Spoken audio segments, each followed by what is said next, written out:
मित्रांनो, मी संदीप शिंदे महाराष्ट्र यूट्यूब चॅनलमध्ये आपलं सर्वांचं स्वागत आहे.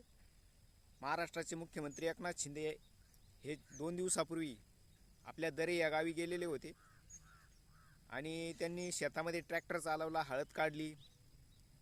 थोडक्यात शेती केल्याचा आव त्यांनी आणला. म्हणजे त्यांचे वडील मुळात ठाण्यात आलेले होते पूर्वी. ते सुद्धा शेतकरी नव्हते, हे सुद्धा शेतकरी नाही. फक्त शेतकऱ्यांचं आपल्याकडे लक्ष वेधून घ्यायचं आणि आपण कसे शेतकरी आहोत याचा आवा आणायचा. त्याच्यासाठी त्यांनी शेतामध्ये काही व्हिडिओ काढले. वास्तविक ते काही शेतकरी नाही, दिवसभर शेतात ते काही राबत नसतात, फक्त व्हिडिओ काढायपुरतात एवढं ते शेतात ॲक्टिंग करतात. शेतकरी असल्याचा आव आणतात आणि हा आव आणत असताना त्यांनी शेतकऱ्यांना एक शहाजोगपणाचा सल्ला दिलेला आहे. आणि तो सल्ला असा आहे की शेतकऱ्यांनी आर्थिक उत्पन्न वाढवणारे पिकं घेतले पाहिजे. म्हणजे बांबू पिकवा, सुपारी लावा, असे वेगवेगळ्या पिकांची नावं त्यांनी सांगितले 2-4. म्हणजे ह्या पिकात फक्त आर्थिक उत्पन्न वाढतं असं त्यांचं म्हणणं आहे. आणि बाकीच्या पिकात मग काही शेतकऱ्यांचं नुकसान होतं का? परंतु ह्या पिकात, बाकीच्या पिकात सुद्धा शेतकऱ्यांचा फायदाच होत असतो. परंतु शेतकऱ्यांचं नुकसान करणारा नेता देशाचं नेतृत्व नसलं पाहिजे. ज्या नरेंद्र मोदी यांना एकनाथ शिंदे महाशक्ती म्हणतात, त्या महाशक्तीला जाऊन त्यांनी सांगितलं पाहिजे की कांद्यावरची निर्यात बंदी उठवा, कांदा बाहेरच्या देशात जाऊ द्या, देशाच्या उत्पन्नात त्यांनी भर होईल, शेतकऱ्यांच्या उत्पन्नात भर होईल, देशाला परकीय चलन मिळेल. तूर बाहेरच्या देशातून आयात करायचं बंद करा, सोयाबीनला भाव द्या, सोयाबीनच्या तेलाची जी आयात चालू आहे ती बंद करा, म्हणजे शेतकऱ्यांच्या शेतमालाला भाव मिळेल. परंतु अशी गोष्ट करायची नाही आणि फुकटचा सल्ला शेतकऱ्यांना द्यायचा. आर्थिक उत्पन्न घेणारे पिकं पिकवा. शेतकरी मूर्ख आहे असं त्यांच्या लेखी ह्या बोलण्यातून स्पष्ट होतं. शेतकऱ्यांना काही यांच्यासारखे खोके मिळत नसतात. म्हणजे लोकांमध्ये अशी भावना आहे, विधान भावनापासून तर शेतकऱ्यांपर्यंत, की यांनी 50 खोके घेतले म्हणजे 50 खोके म्हणजे एका खोक्याची किंमत 50 कोटी असते. शिंदे साहेब, जर तुमच्यासारखे खोके शेतकऱ्यांना मिळाले असते, म्हणजे एक खोका म्हणजे 1 कोटी, म्हणजे 50 कोटी जर तुमच्यासारखे शेतकऱ्यांना मिळाले असते तर शेतकऱ्यांनी आत्महत्या केल्या नसत्या आणि असे शहाजोगपणाचे सल्ले दुसऱ्यांना दिले नसते. स्वतः फक्त शेतकरी शेती करण्याचं ॲक्टिंग तुम्ही करता आणि दुसऱ्यांना शहाजोगपणाचे सल्ले शिकवता. खरंच तुम्ही 8 दिवस फक्त दिवसभर शेतात काम करून दाखवा, सलग 8 दिवस आणि सलग दिवसभर काम करायचं. फक्त कुठंतरी शूटिंग काढायची आणि लोकांना प्रभावित करायचं, याच्यासाठी केलेला तुमचा हे ढोंग आहे. आणि उलट शेतकऱ्यांना शहाणपणा शिकवता. याच्यापेक्षा, एवढा शहाणपणा आम्हाला शिकवण्यापेक्षा तुम्ही नरेंद्र मोदींना जर जाऊन सांगितलं असतं की कांद्याची निर्यात बंदी उठवा, कापसाची आयात थांबवा, ऑस्ट्रेलियातून जी कापूस आयात केलेली, संत्र्याची निर्यात चालू करा. संत्रा उत्पादक अक्षरशः महाराष्ट्रामध्ये, विदर्भात संत्र्याचे बागा म्हणजे झाडावरचे फळं काढायचं सोडून दिलेलं आहे शेतकऱ्यांनी. इतकी वाईट अवस्था संत्रा उत्पादकांची झालेली. सोयाबीनचा भाव अक्षरशः 4,000 4,500पर्यंत आहे आणि तुम्ही लोकांना शहाजोगपणाचा सल्ला देता.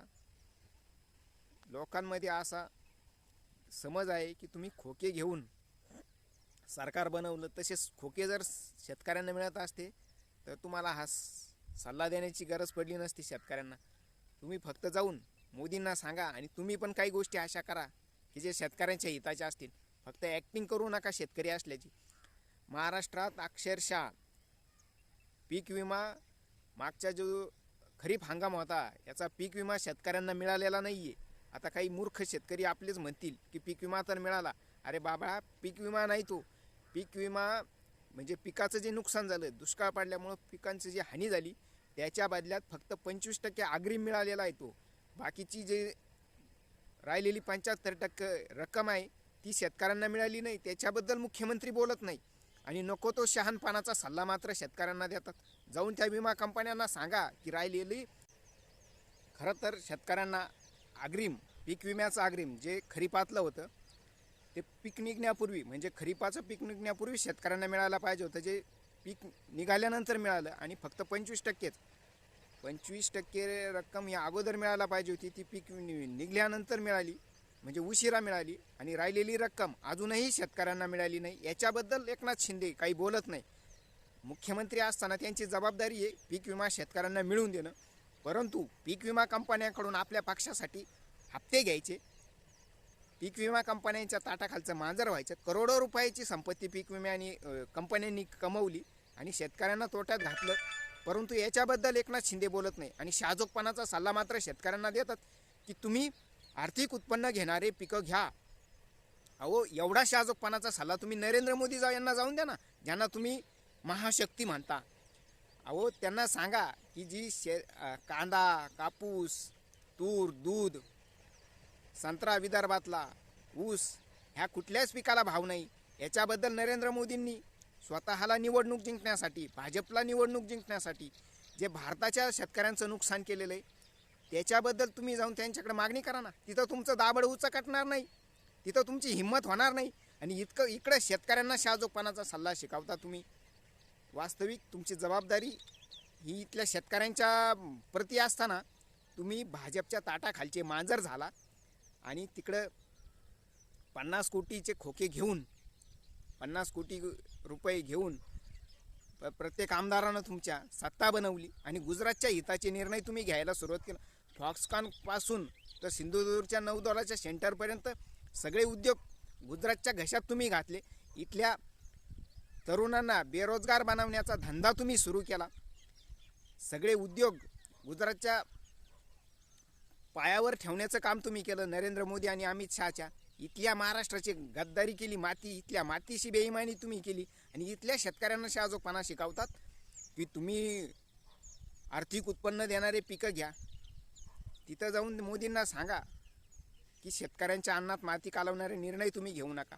वारंवार शेतकऱ्यांनी कांदा निर्यातीबद्दल मागणी केली, कांदा निर्यात बंदी उठवा म्हणून. त्यावेळेस तुम्हाला ह्या गोष्टी सुचल्या नाही की जाऊन आपण सुद्धा दिल्लीला सांगितलं पाहिजे की तुम्ही कांदा निर्यात बंदी उठवा म्हणून. सर्व शेतमालांचे भाव वाढण्याबद्दल काहीतरी प्रयत्न करा. एका रात्री तो निर्णय होतो. आणि मागच्या काळात 7 डिसेंबरला जो निर्णय झाला त्याच्यानंतर वारंवार शेतकऱ्यांची चेष्टा करण्याचं काम एकनाथ शिंदे तुम्ही केलं, भारती पवार यांनी केलं, देवेंद्र फडणवीस यांनी केलं, अजित पवार यांनी केलं. आम्ही कांदा निर्यात बंदीबद्दल निर्णय घेतो, बैठका घेतो असा सांगितलं, परंतु कांदा निर्यात बंदी लादण्यासाठी 1 मिनटं तुम्ही मागं पुढं पाहिलं नाही.